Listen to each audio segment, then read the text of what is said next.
ఎప్పుడు వస్తాయో తెలీదు. ఎక్కడి నుంచి వస్తాయో కూడా తెలీదు. సడన్ ఎంట్రీ ఇచ్చి ప్రజలను హడలెత్తిస్తున్నాయి. మానవజాతి అరణ్యలోకి ప్రవేశించి వాటి స్థలాన్ని కబ్జా చేయడంతో అవి కూడా అడవి నుంచి జనవాసాల్లోకి వచ్చి తీవ్ర నష్టాన్ని చేస్తున్నాయి.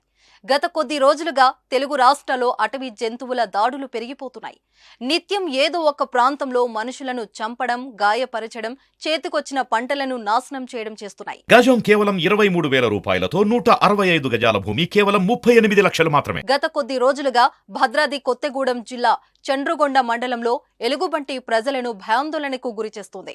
వరుస దాడులతో కంటి మీద కునుకు లేకుండా చేస్తుంది. ఎలుగుబంటి వరుస దాడులతో మండల ప్రజలు తీవ్ర భయాందోళనకు గురవుతున్నారు.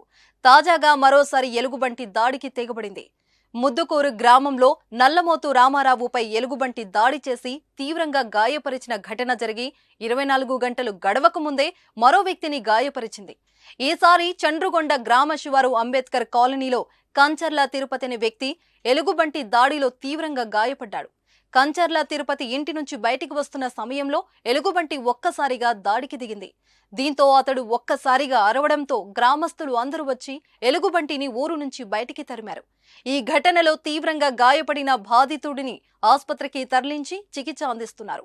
ఎలుగుబంటి వరుస దాడులతో స్థానిక ప్రజలకు కంటి మీద కునుకు లేకుండా పోతుంది. ఎప్పుడు ఎటు నుంచి వచ్చి దాడి చేస్తుందో అని భయపడిపోతున్నారు. అధికారులు వెంటనే స్పందించి ఎలుగుబంటిని బంధించి తమను కాపాడాలని కోరుతున్నారు.